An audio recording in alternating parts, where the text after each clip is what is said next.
Bilah dan konjonya menunjukkan rasa mendalam hubungan antar manusia dengan Tuhan. Kanggene marang Pro Gusti. UNESCO resmi menobatkan keris sebagai warisan budaya tak benda pada November 2005. Keris, Mahakarya Budaya Warisan Dunia. TVRI turut serta melestarikan kekayaan budaya bangsa.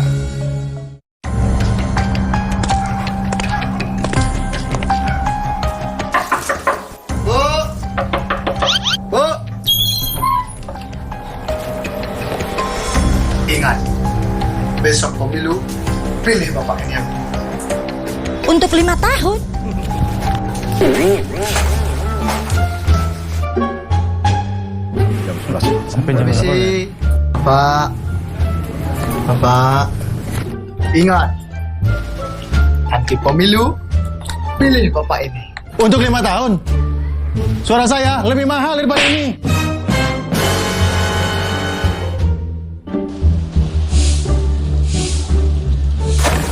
Ingat, nanti pemilu, coblos Bapak ini. Oke? Hari gini masih pakai cara singkat. Generasi muda Indonesia, ayo jadi pemilih yang cerdas. Karena satu suaramu akan menentukan 5 tahun ke depan. Tolak suapnya, kenali sosoknya, pahami programnya. Pemilih cerdas, pemilu sehat, bangsa hebat. Kita memilih untuk Indonesia. Ribuan suku dan bahasa, warna-warni budaya. Ajarkan kita bijaksana, menjaga Indonesia kaya. Ayo pernah kita bersyukur, rakyat terus bersatu padu, pemerintah yang adil dan jujur, pimpin negaraku maju. Dari Aceh hingga Papua, kita semua bersaudara, bekerja dan berdoa, bangga dan bersahaja untuk Indonesia Raya. TVRI, media pemersatu bangsa.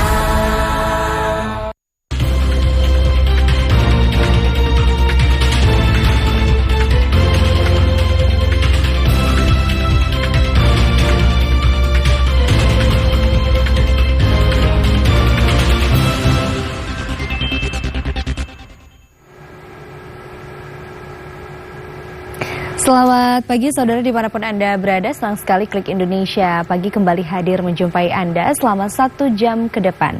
Kali ini bersama saya Andin Wijaya. Dan saya Anggi DJ, saudara sejumlah informasi akan segera hadir untuk menemani pagi Anda. Kita simak inilah 2 cuplikan Klik Indonesia Pagi selengkapnya.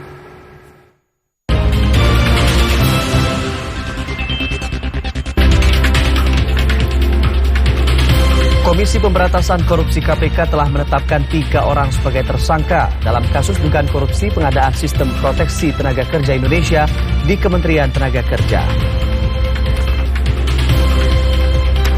Ketua Umum PDIP Megawati Soekarno Putri membantah pemberitaan yang menyebutkan hubungannya dengan Presiden Joko Widodo tidak serasi.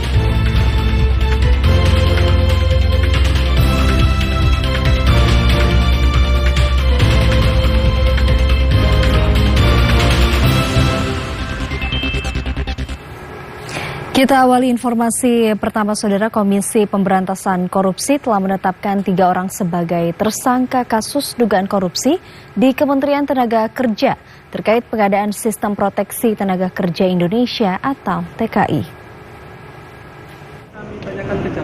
Kabag Pemberitaan KPK Ali Fikri menyatakan 3 orang ditetapkan sebagai tersangka kasus dugaan korupsi di Kementerian Tenaga Kerja terkait pengadaan Sistem Proteksi Tenaga Kerja Indonesia atau TKI.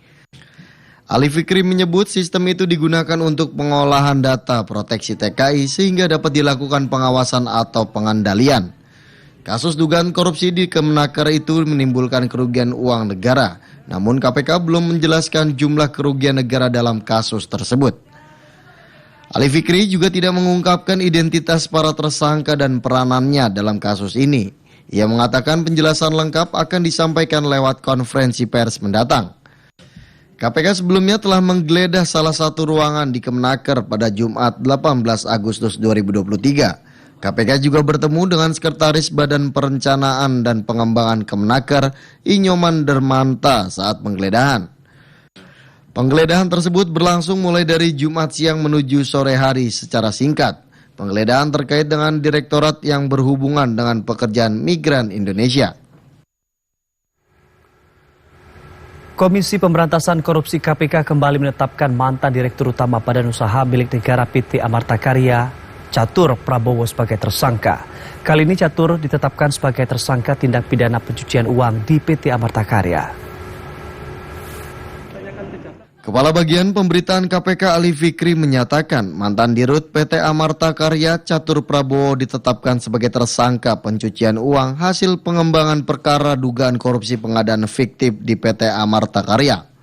Ali Fikri menyebut dari rangkaian alat bukti dalam proses penyidikan perkara dugaan korupsi pengadaan fiktif di PT Amka dengan tersangka Catur, tim penyidik menemukan adanya tambahan dugaan pembuatan pidana lain berupa pencucian uang. Saat ini KPK sedang menelusuri aset hasil pencucian uang Catur dan alat bukti saat ini sedang dikumpulkan tim penyidik dengan memanggil berbagai pihak.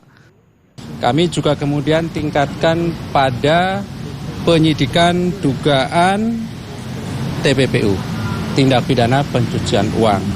Dan karena kami tentu menemukan alat bukti yang cukup terkait dengan unsur-unsur ya, menyembunyikan, membelanjakan, menggunakan hasil dari tindak pidana korupsi ini. Saat ini masih terus kami kumpulkan alat buktinya terkait dengan TPPU, nanti paralel dengan dugaan korupsi pasal 2 pasal 3 yang saat ini masih terus kami juga lakukan penyelesaiannya gitu ya.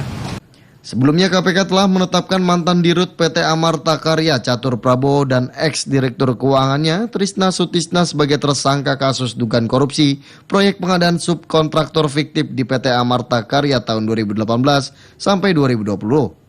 Dalam perkara ini diduga ada sekira 60 proyek pengadaan PT Amarta Karya Persero yang disubkontraktorkan secara fiktif oleh Catur dan Trisna. Akibat perbuatan kedua tersangka, negara ditaksir mengalami kerugian sekitar 46 miliar rupiah. Dewan Pengawas kembali menggelar sidang dugaan pelanggaran etik yang menjerat Wakil Ketua Komisi Pemberantasan Korupsi Johanis Tanak. Sidang etik kali ini beragendakan menyampaikan pembelaan Johanis Tanak di hadapan Dewan Pengawas KPK. Sidang dugaan pelanggaran etik Wakil Ketua Komisi Pemberantasan Korupsi KPK Johanis Tanak kembali digelar Senin 21 Agustus 2023. Sidang beragendakan mendengarkan pembelaan dari Johanis selaku terperiksa. Anggota Dewas KPK Abel Tinaho menyampaikan sidang etik hanya mendengarkan pembelaan yang dilakukan oleh Tanak. Dewas KPK sejauh ini telah memeriksa sejumlah saksi mulai dari pimpinan KPK hingga saksi ahli dalam mengurai dugaan pelanggaran etik yang dilakukan Tanak.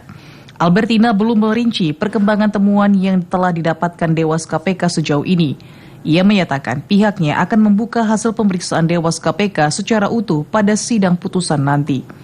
Anggota Dewas KPK Syamsuddin Haris menyatakan pihaknya akan segera menggelar sidang putusan etik setelah Johanis Tanak selesai menyampaikan pembelaannya. Akan tetapi, ia tidak menyebutkan waktu sidang pembacaan putusan tersebut akan digelar. Dugaan pelanggaran etik mencuat ketika Johanis Tanak berkomunikasi dengan PLH Dirjen Minerba sekaligus Kepala Biro Hukum Sekretariat Jenderal Kementerian Energi dan Sumber Daya Mineral (ESDM) Muhammad Idris Froyoto Syihite. Komunikasi itu diduga melanggar etik karena berlangsung di tengah penyelidikan perkara dugaan korupsi di Kementerian ESDM. Hakim Pengadilan Tipikor pada Pengadilan Negeri Jakarta Pusat memperingatkan saksi dalam kasus dugaan suap dan gratifikasi dengan terdakwa Gubernur Nonaktif Papua Lukas NMB untuk berkata jujur. Hakim menilai kesaksian para saksi yang hadir dalam persidangan 21 Agustus 2023 tidak jujur. Hakim anggota pada Pengadilan Tipikor pada Pengadilan Negeri Jakarta Pusat memperingatkan 2 saksi kasus dugaan gratifikasi dan suap Gubernur Nonaktif Papua Lukas NMB, yakni Sherly Susan dan Budi Sultan. Hal ini dikarenakan kedua saksi dinilai memberikan keterangan yang berbeda. Perbedaan keterangan yakni saat Budi mengaku adanya aliran uang 1 miliar rupiah kepada Lukas NMB. Kemudian saksi Sherly disebut sebagai pihak yang meminta pengiriman uang tersebut. Awalnya Hakim anggota Denny Arsan Fatrika ingin mengetahui adanya transfer 1 miliar rupiah ke Lukas NMB. Kemudian saksi lain Imelda Sun membenarkan pengiriman uang itu. Namun saksi Imelda mengaku tidak mengetahui alasan penyerahan dana tersebut. Hakim kemudian beralih ke Sherly Susan. Pasalnya, dalam keterangan sebelumnya, Sherly Susan mengaku tidak pernah memberikan uang 1 miliar rupiah kepada Lukas NMB. Namun saksi Sherly kemudian mengubah pernyataan dan menyebut dana Lukas dari Budi yang dimintanya bukan pinjaman dan menegaskan Lukas belum pernah meminta bantuan 1 miliar rupiah kepadanya. Pernyataan itu kemudian diterima Hakim Denny, namun Sherly dan Budi diingatkan bahaya memberikan keterangan palsu jika pernyataan keduanya dikaitkan dengan alat bukti yang ada. Pada persidangan pemeriksaan saksi 21 Agustus 2023, JPU KPK menghadirkan 4 orang saksi, yakni Direktur PT Indo Papua Budi Sultan, Direktur Utama PT Laut Timur Papua Sherly Susan, dan pemilik salon Imelda Sun, serta 1 saksi lainnya tidak hadir, yakni karyawan swasta Daniel Christian Lewi.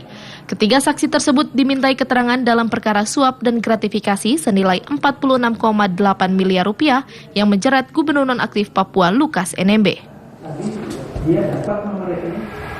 Sementara itu, Pengadilan Tindak Pidana Korupsi pada Pengadilan Negeri Jakarta Pusat menunda pembacaan vonis terhadap mantan Direktur Pemeriksaan dan Penagihan Direktorat Jenderal Pajak Kementerian Keuangan Angin Prayitno Aji hingga pekan depan. Dalam perkara ini, Angin terjerat penerimaan gratifikasi dan tindak pidana pencucian uang periode 2014 hingga 2019.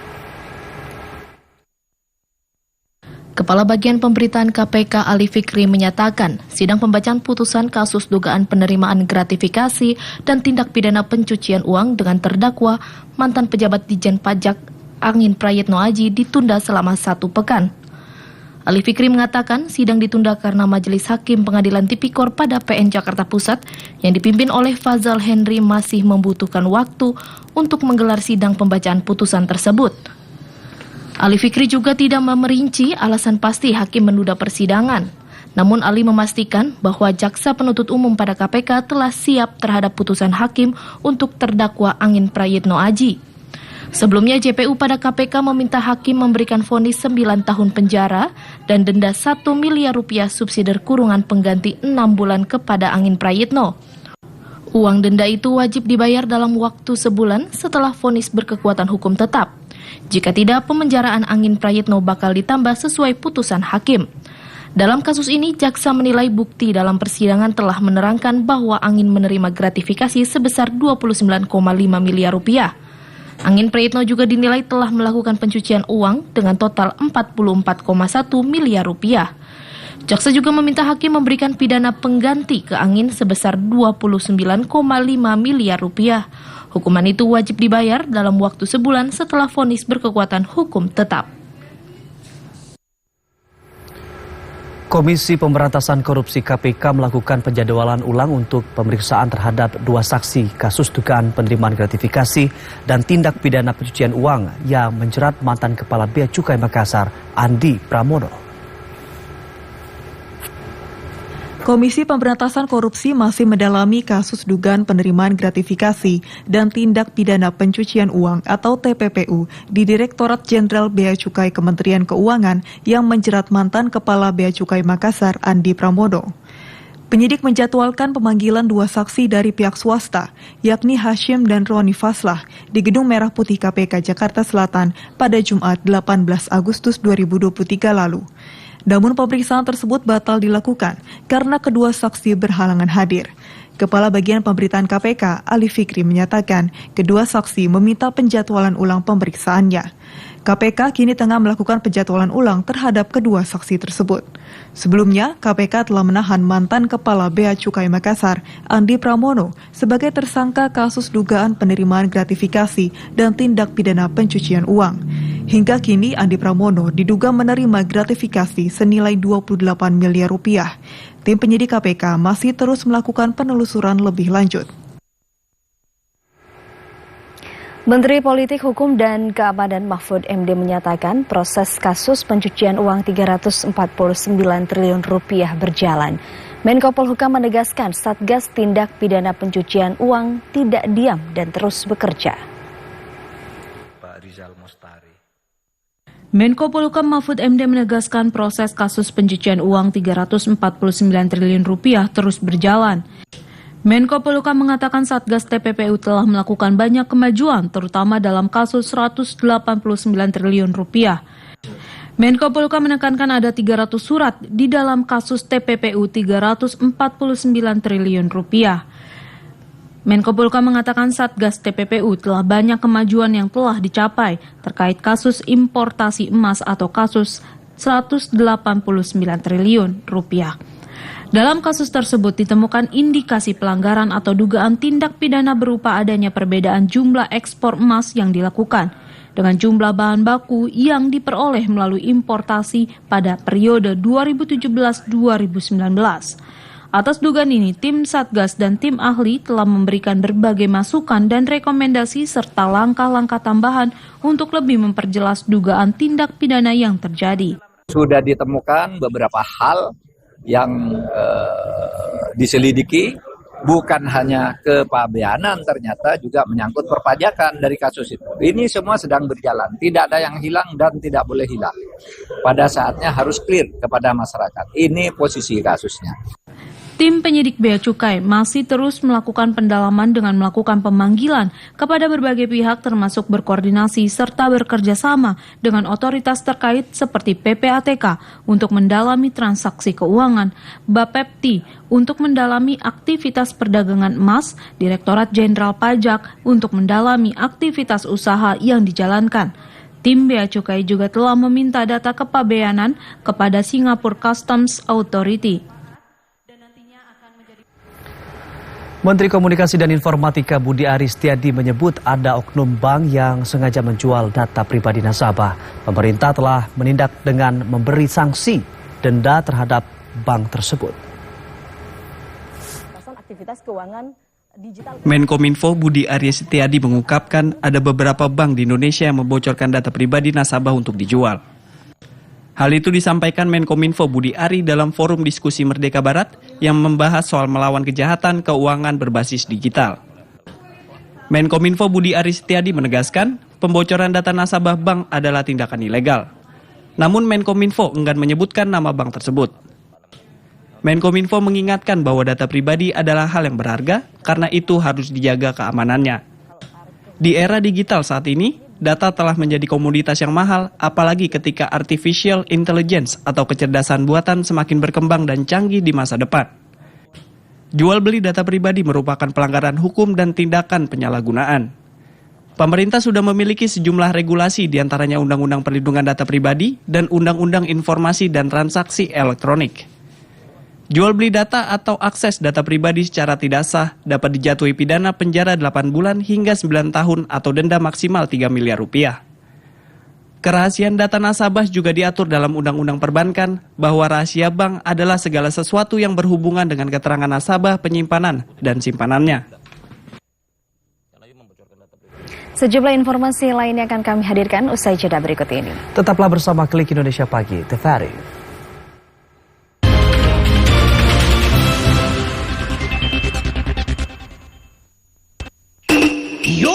Coba lihat itu yang mulia. Jadi dia datang ke kafe, cari wifi gratis untuk belanja online. Harusnya kamu nggak boleh mengakses wifi publik, bisa-bisa data-data pribadi sama saldomu diretas.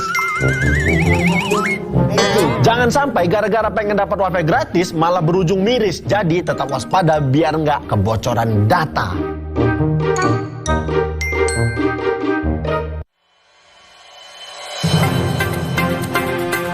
Di tengah arus informasi dan kecepatan internet, penting membuka wawasan serta literasi digital bagi masyarakat Indonesia agar semakin cakap digital. Informasi gitu ya, itu sangat berpengaruh terhadap perubahan cara pandang dan perilaku seseorang. Saksikan talk show literasi digital setiap Selasa pukul 20 waktu Indonesia Barat. Hanya di TVRI.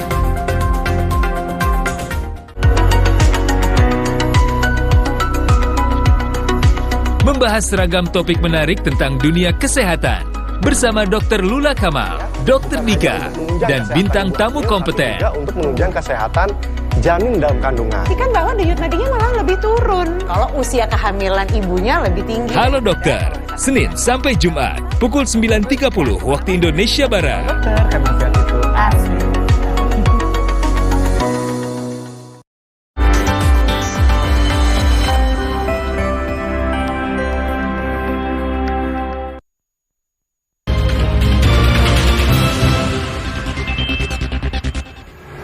Anda kembali bersama Klik Indonesia Pagi, TVRI.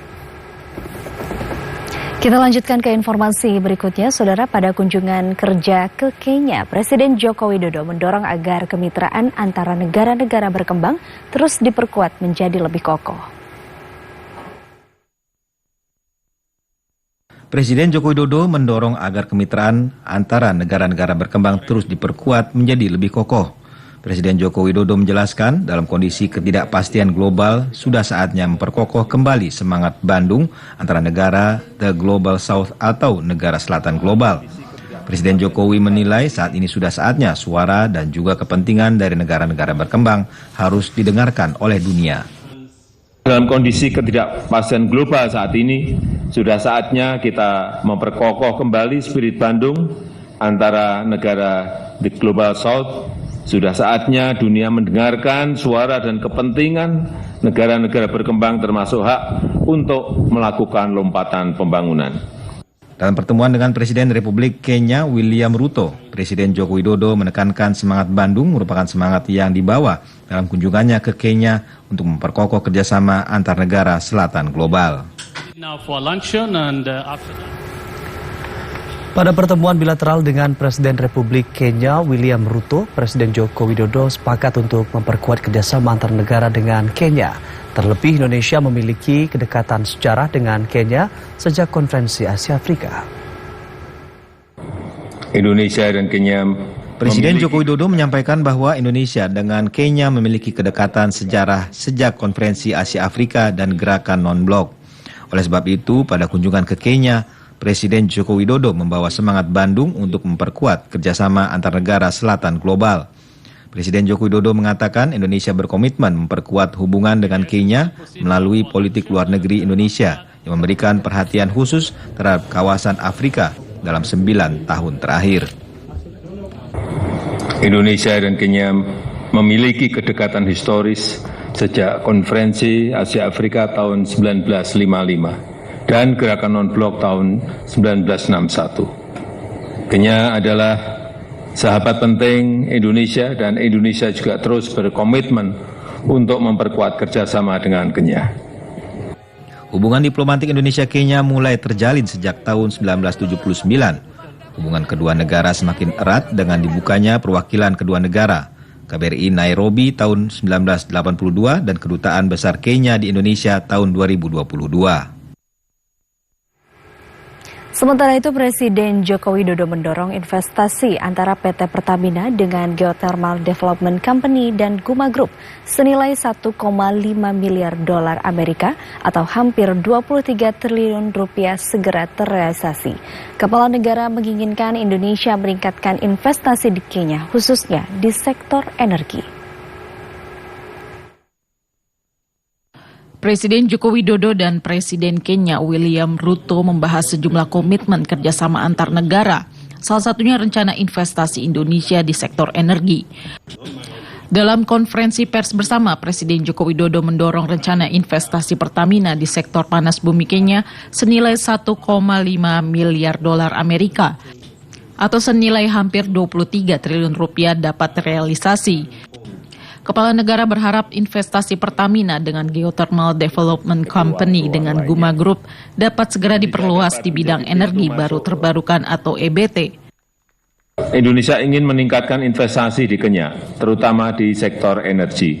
Untuk itu, saya minta dukungan agar investasi Pertamina dengan Geothermal Development Company senilai 1,5 miliar US dollar dan dengan Guma Group dapat segera terrealisasi dan diperluas di bidang energi baru terbarukan serta perlunya dibentuk bilateral investment treaty antara kedua negara. Selain di bidang investasi, Presiden Joko Widodo juga berharap Indonesia meningkatkan kerjasama Badan Pengawas Obat dan Makanan antar kedua negara dan kerjasama Bio Farma, Biovac, dan Generic Africa Limited mengenai vaksin dan produk farmasi. Presiden Jokowi juga menyampaikan komitmen bantuan Indonesia melalui Indonesia Aid untuk Kenya di bidang kesehatan, ketahanan pangan, dan penanganan bencana. After that, we'll invite the...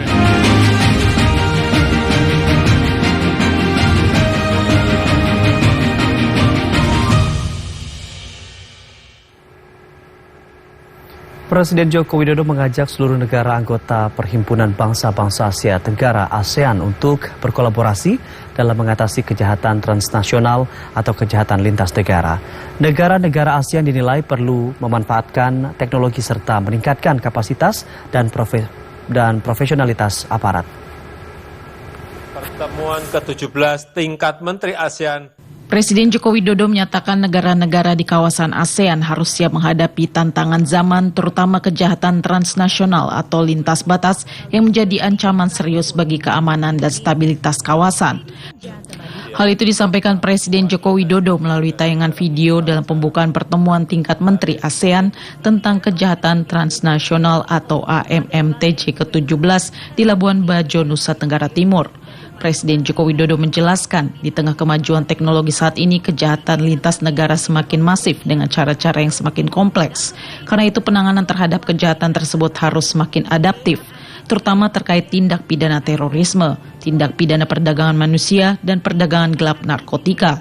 Kepala negara menilai negara-negara ASEAN perlu melakukan pertukaran informasi, memanfaatkan teknologi, serta meningkatkan kapasitas dan profesionalitas aparat. Kemajuan teknologi saat ini, kejahatan lintas negara berkembang semakin masif dengan cara-cara yang semakin kompleks, sehingga penanganannya juga harus semakin adaptif, terutama terkait tindak pidana terorisme, tindak pidana perdagangan manusia, dan perdagangan gelap narkotika.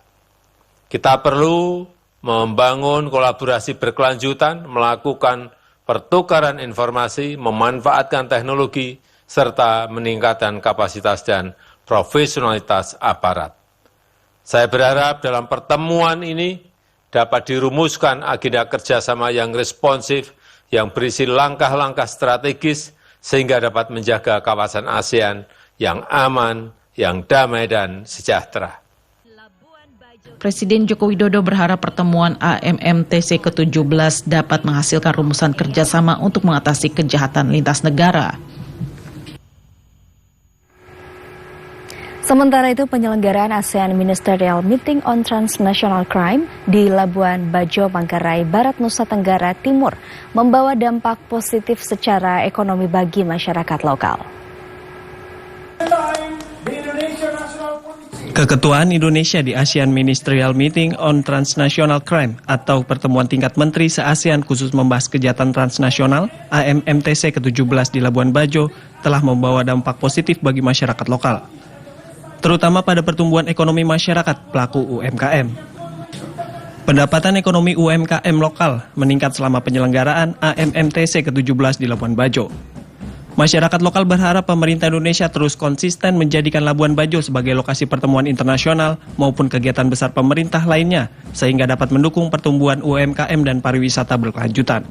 Jadi kuliner Kampung Ujung ini salah satu kuliner sentral kuliner untuk Labuan Bajo. Jadi kami merasa bangga sekali selama ASEAN ini, kami merasa bahwa kami hidup kembali. Ya, karena ini sangat menguntungkan untuk para pelaku UMKM di Labuan Bajo, khususnya kami ya pelaku-pelaku usaha kecil. Baik. Kami sangat senang dan bersuka-cita dengan adanya kegiatan pertemuan kenegaraan seperti ini, polisi ASEAN-nya. Tidak-tidaknya bisa memberikan hiburan dan juga memberikan peluang bagi masyarakat kecil untuk bisa mempromosikan segala macam usahanya, termasuk juga untuk tenunan yang ada di NTT. AMMTC ke-17 resmi dibuka di Labuan Bajo, Nusa Tenggara Timur. Sedikitnya ada 10 isu prioritas kejahatan transnasional yang akan dibahas, yakni kejahatan terorisme, kejahatan cyber, penyelundupan senjata, perdagangan satwa liar dan kayu ilegal, perdagangan obat-obatan terlarang, pencucian uang, kejahatan ekonomi internasional, pembajakan laut, penyelundupan manusia, dan tindak pidana perdagangan orang. Dari Labuan Bajo, Alexandro Hatol melaporkan. Dalam pertemuan ke-55 Menteri Ekonomi ASEAN di Kota Semarang, Jawa Tengah, Menteri Perdagangan Republik Indonesia Zulkifli Hasan berhasil menyelesaikan 5 dari 7 prioritas ekonomi ASEAN.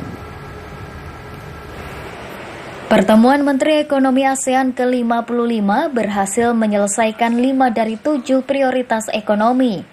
Menteri Perdagangan sekaligus pemimpin pertemuan Zulkifli Hasan menjelaskan 5 pencapaian tersebut, diantaranya penyelesaian secara keseluruhan kerangka kerja fasilitas jasa ASEAN, pengesahan studi terkait persetujuan kerangka kerja ekonomi digital ASEAN, penandatanganan perjanjian protokol kedua perubahan dalam rangka ASEAN Australia Selandia Baru area perdagangan bebas, pengesahan deklarasi menteri terkait kerangka kerja inisiatif industri berbasis proyek di ASEAN, serta pengesahan kerangka acuan kerja pembentukan unit pendukung regional di Sekretariat ASEAN.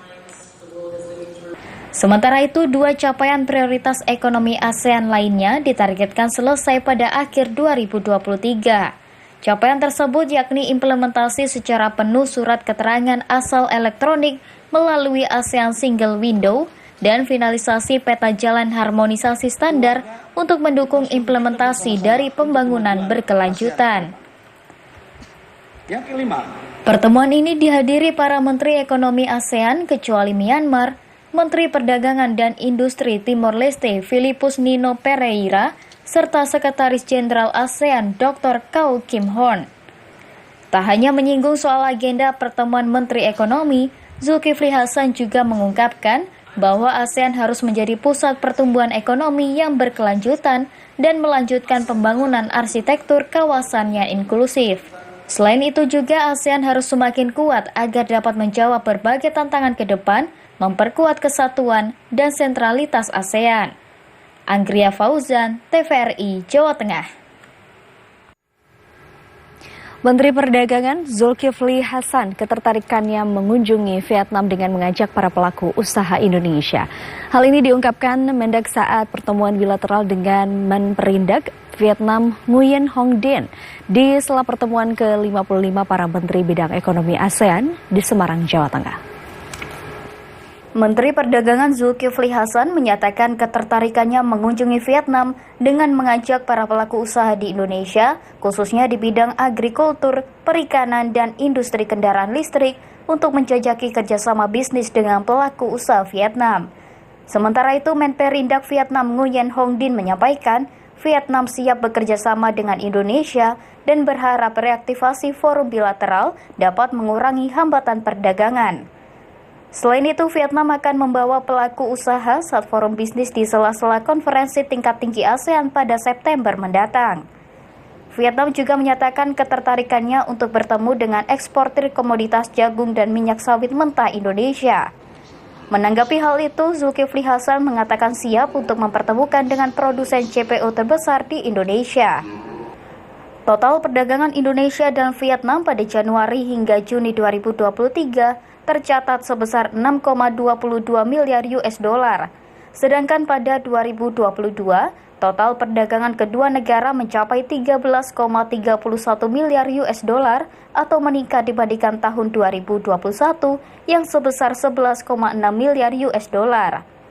Pada 2022, ekspor Indonesia ke Vietnam tercatat sebesar 8,49 miliar US dollar dan impor Indonesia dari Vietnam sebesar 4,82 miliar US dollar.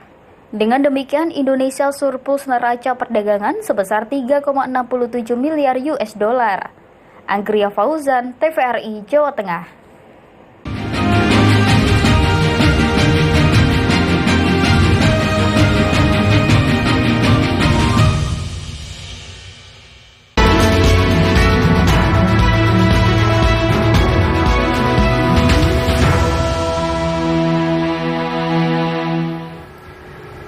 Kita beralih ke menuju pemilu 2024. Saudara, Jaksa Agung Sanitiar Burhanuddin menginstruksikan jajarannya agar tidak memeriksa calon presiden dan calon wakil presiden serta kepala daerah sampai pemilu 2024 selesai.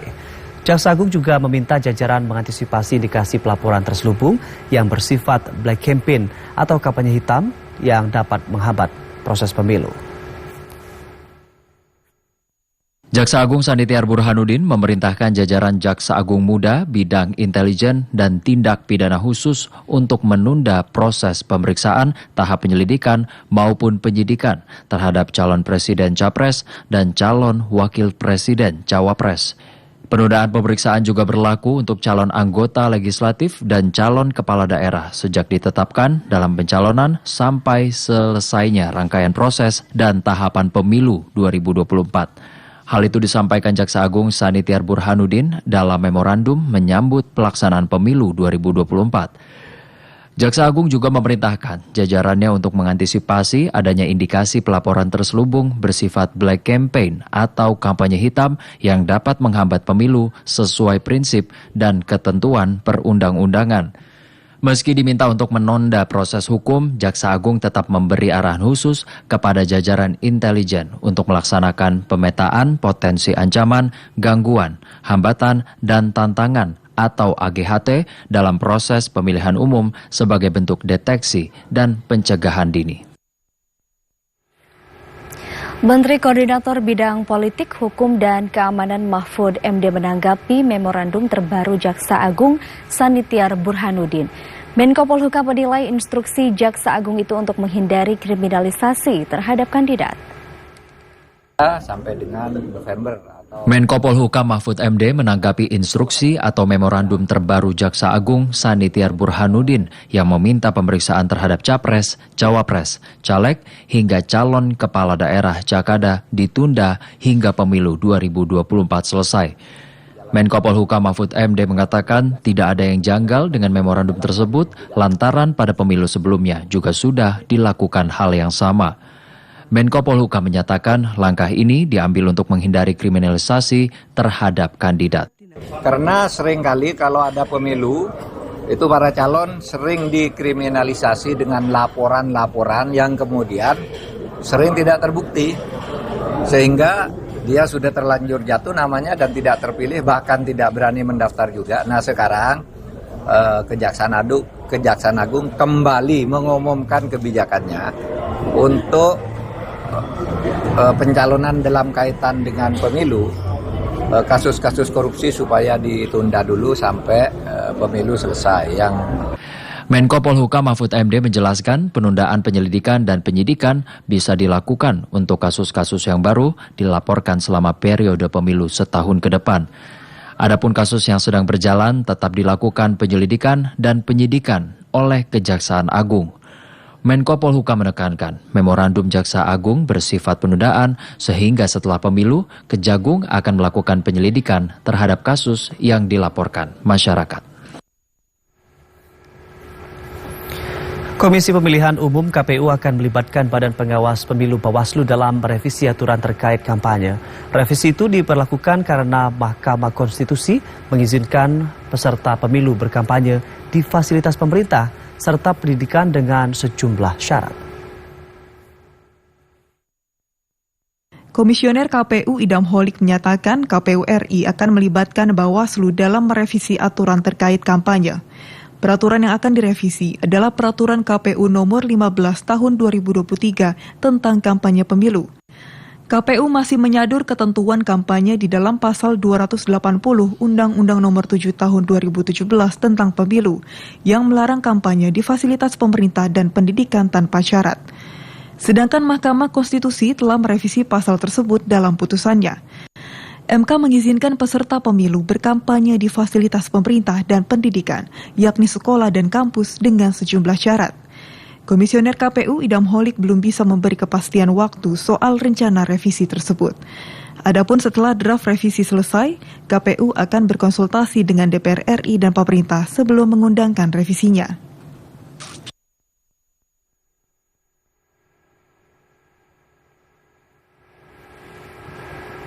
Ketua Umum PDIP Megawati Soekarno Putri membantah pemberitaan yang menyebutkan hubungannya dengan Presiden Joko Widodo tidak serasi. Megawati bahkan menyindir warganet yang sering membuli atau merundung dirinya dengan sebutan petugas partai kepada Joko Widodo. Ketua Umum PDI Perjuangan yang juga Ketua Dewan Pengarah BPIP Megawati Soekarno Putri mengungkapkan hubungannya dengan Presiden Joko Widodo baik-baik saja. Megawati Soekarno Putri membantah informasi yang beredar yang menyatakan hubungannya dengan Presiden Joko Widodo tidak serasi. Megawati bahkan menyindir warganet yang sering membuli dirinya sebagai sebutan petugas partai kepada Joko Widodo, padahal ia juga mengaku sebagai petugas partai. Hal ini diungkapkan Megawati Soekarno Putri saat memberikan paparan tentang sosialisasi buku teks utama pendidikan Pancasila jenjang pendidikan dasar menengah pada Satuan Pendidikan Pelaksana Implementasi Kurikulum Merdeka di Jakarta. Aku bilang sama Pak Jokowi, Pak, Bapak tuh dibilang udah nggak belain saya. Ya loh, Bapak udah kesana sini loh. Itu aja. Loh saya kalau sama beliau panggilnya malah, saya lebih tua ya, saya panggil situ adik. Karena saya senior, saya mentor, gitu nanti pasti dibully lagi saya. Ya orang, di aturan partai saya itu ada kader, ada petugas partai, saya ini petugas partai juga. Kalau saya ngomong Presiden Jokowi petugas partai, bukan buliannya. Orang aturan partai saya. Dalam kesempatan ini ia juga menyapa Menteri Parekraf Sandiaga Uno yang telah berpindah haluan partai kepada Partai Persatuan Pembangunan yang juga merupakan koalisi PDI Perjuangan.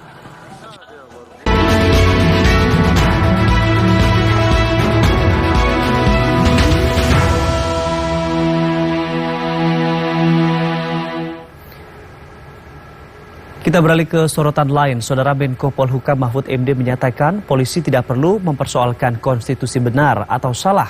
Menko Polhukam menilai hal tersebut merupakan urusan akademisi, Majelis Permusyawaratan Rakyat atau MPR dan partai politik. Ketua Kompolnas Menko Polhukam Mahfud MD meminta seluruh polisi untuk menjalankan dan terus mengawal konstitusi. Ia menekankan polisi tidak perlu memikirkan konstitusi salah atau benar. Ia menilai masalah konstitusi merupakan urusan akademisi, Majelis Permusyawaratan Rakyat atau MPR, dan partai politik. Hal tersebut disampaikan Menko Polhukam Mahfud MD saat dialog kebangsaan bertajuk Strategi Nasional di Bidang Polhukam guna antisipasi dinamika politik global. Menko Polhukam mengatakan wacana mengubah konstitusi merupakan hal biasa. Ia menilai selama ada kesempatan, konstitusi bisa saja diubah. Menko Polhukam mengatakan polisi harus tetap menegakkan hukum tanpa perlu menunggu amandemen konstitusi. Ia meminta polisi tidak perlu ikut memperdebatkan soal perubahan konstitusi. Jadi saudara harus membedakan mana konstitusi, mana hukum. Tugas saudara itu adalah melaksanakan hukum. Untuk menegakkan hukum untuk melaksanakan ketentuan-ketentuan konstitusi yang sudah ada undang-undangnya. Menko Polhukam Mahfud MD mengatakan sebagai penyelenggara negara harus taat pada konstitusi yang berlaku. Ia mengingatkan untuk tidak sering mengubah konstitusi karena konstitusi sudah 7 kali diubah namun selalu dianggap salah. Ketua Dewan Pengarah BPIP yang juga Presiden kelima Republik Indonesia Megawati Soekarno Putri mengaku sedih dengan adanya kasus pembunuhan Brigadir Nofriansyah Yosua Huta Barat oleh terpidana Verdi Sambo yang merupakan anggota polisi. Kesedihan Megawati bertambah dengan adanya pengurangan masa hukuman para terpidana oleh Mahkamah Agung. Ketua Dewan Pengarah BPIP yang juga Presiden kelima RI, Megawati Soekarno Putri, mengaku sedih dengan kasus pembunuhan anggota polisi yang dilakukan oleh perwira polisi Verdi Sambo. Megawati menilai hal itu tidak sesuai dengan sila kedua Pancasila, yaitu kemanusiaan yang adil dan beradab. Megawati Soekarno Putri menyatakan pemisahan lembaga TNI dan Polri yang terjadi atas inisiasinya tercoreng dengan adanya kasus ini. Megawati Soekarno Putri meminta Kapolri introspeksi agar institusi Polri tidak mencoreng rasa kepercayaan masyarakat. Bilang itu sama Pak Kapolri, benerin polisi itu. Jangan mikirin kesenangannya sendiri. Bikin ngomong untuk benerin. Sudah dua apa namanya ini? Pengadilan. Yang tinggal apa tuh namanya, pokoknya yang pertama hukuman mati, yang kedua hukuman mati, masuk ke MK, kok pengurangan hukuman.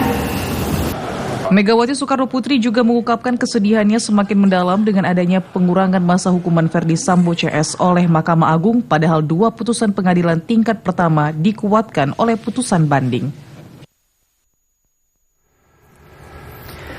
Lembaga Penyiaran Publik Televisi Republik Indonesia akan memasuki usia 61 tahun pada 24 Agustus mendatang. Sebagai stasiun televisi tertua di tanah air, banyak program TV yang masih melekat di hati masyarakat, mulai dari siaran berita hingga hiburan. Lalu seperti apa harapan masyarakat untuk TVRI? Dan berikut kami hadirkan selengkapnya. Stasiun televisi yang mampu memberikan pelayanan penyambung informasi dari pemerintah kepada masyarakat, dan itu sangat membantu sekali untuk memberikan sebaran informasi atau diseminasi informasi kepada seluruh pelosok masyarakat di seluruh pelosok negeri ini, karena tidak semuanya mempunyai proses maupun tidak mempunyai level yang sama, sehingga TVRI harus bisa mampu menyambungkan di antara perbedaan-perbedaan tadi untuk menjadi satu pandangan, satu informasi, satu Indonesia tentunya. Pada saat saya masih kecil dulu ada contohnya, ada sinetron yang Serumpun Bambu. Itu sinetron yang dikemas dengan sangat humanis, tapi semua orang akan teringat bahwa cerita itu sungguh menyentuh. Kemudian ada juga sinetron yang Sangaji lah waktu itu. Bagaimana seorang anak yang tidak punya, dia hanya jaga buku, tapi dia belajar semua buku di situ. Akhirnya dia melebihi kemampuan orang-orang yang sekolah. Nah, ini menjadi salah satu cara bagi TVRI untuk menyampaikan edukasi kepada masyarakat. Harapan TVRI supaya maju lah dalam TVRI, supaya kembali lagi muncul gitu. Karena kebanyakan TV swasta yang diperhatikan, ditonton sama rakyat kita gitu. Tapi TVRI ya sampai dilupakan. Tapi kalau yang sekarang itu saya paling senengin cuman yang jam 21. Berita internasional itu saya. Dunia dalam berita. Karena TVRI itu termasuk TV nasional ya. Semoga tidak kalah bersaing dengan TV-TV swasta lainnya. Saudara, Kedutaan Besar Republik Indonesia KBRI Rabat Maroko memeriahkan HUT ke-78 RI dengan berbagai perlombaan dan pertandingan. Kegiatan tersebut menjadi obat penawar rindu para warga negara Indonesia di Maroko. Terlebih, pada perayaan tersebut turut dihidangkan sejumlah kuliner khas Indonesia. KBRI Rabat Maroko turut memeriahkan detik-detik proklamasi kemerdekaan 17 Agustus dengan menggelar upacara bendera.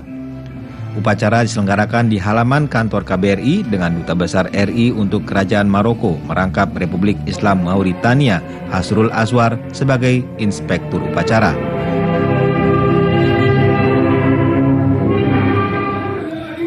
Keceriaan para WNI di kota Rabat, Maroko pada peringatan HUT ke-78 RI semakin terasa saat mengikuti berbagai perlombaan dan pertandingan yang dilaksanakan di lingkungan kantor KBRI Rabat dan jalan-jalan sekitar KBRI.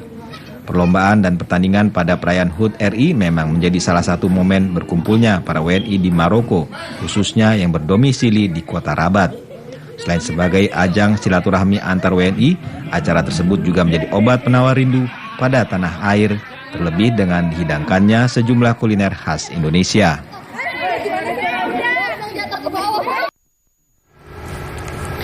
Saudara, objek wisata Greenhouse Lezeta memiliki ratusan koleksi barang antik dari berbagai daerah di Indonesia.